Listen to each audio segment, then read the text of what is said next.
General নলেজের অত্যন্ত গুরুত্বপূর্ণ তথ্য নিয়ে চলে এসেছি ইতিহাস থেকে। চলো আমরা তথ্যগুলিতে আলোকপাত করি। এগুলো খুবই গুরুত্বপূর্ণ।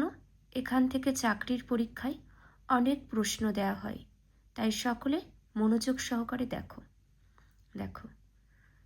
ইতিহাস সংক্রান্ত কয়েকটি শব্দার্থ।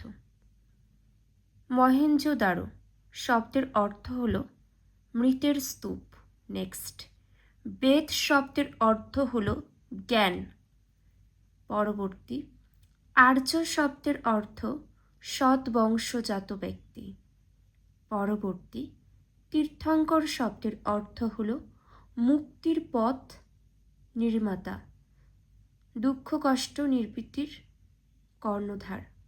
পরবর্তী, বুদ্ধ শব্দের অর্থ জ্ঞানী। পুর শব্দের অর্থ দুর্গ। নেক্সট, আইবক শব্দের অর্থ দাস। বাবর শব্দের অর্থ বাঘ।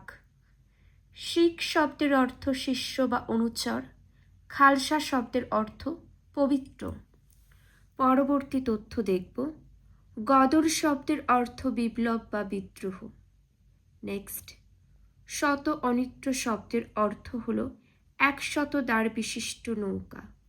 পরবর্তী, নূরজাহান শব্দের অর্থ হল জগতের আলো। নেক্সট, হোমরুল শব্দের অর্থ স্থায়িত্ব শাসন। পরবর্তী তথ্য, ফরাজি শব্দের অর্থ আল্লাহর আদেশ। নেক্সট, ফরমান শব্দের অর্থ নির্দেশনামা। পরবর্তী, খলিফা শব্দের অর্থ মুসলিম জগতের ধর্মগুরু। হুমায়ুন শব্দের অর্থ ভাগ্যবান। নেক্সট, মনসব শব্দের অর্থ পদমর্যাদা। ওয়াহাবি শব্দের অর্থ হল নবজাগরণ। পরবর্তী, ষোলই কুল শব্দের অর্থ পরধর্ম সহিষ্ণুতা। এইবার আমরা দেখে নেব ভারতবর্ষে আগত বিভিন্ন দেশের ঐতিহাসিক পর্যটকদের। দেখো, মেগাস্তিনিস, যেগুলো খুবই গুরুত্বপূর্ণ, কেবল আমি সেগুলোই আলোচনা করব, বাকিগুলো তোমরা একটু চোখ বুলিয়ে রাখতে পারো। দেখো, মেগাস্তিনিস এসেছিল গ্রিস দেশ থেকে। কার সময় আগমন হয়েছিল? চন্দ্রগুপ্ত মৌর্যের শাসনকালে মেগাস্তিনিস গ্রিস দেশ থেকে এসেছিল, আর তাঁর লেখা বিখ্যাত গ্রন্থের নাম হলো ইন্ডিকা। পরবর্তী, ফাহিয়েন এসেছিল দ্বিতীয় চন্দ্রগুপ্তের সময়ে। তিনি এসেছিলেন চীন দেশ থেকে। ফাহিয়েন দ্বিতীয় চন্দ্রগুপ্তের শাসনকালে এসেছিল। তার লেখা বিখ্যাত বইয়ের নাম ফোক ওয়াকিং ফাহিয়েনের।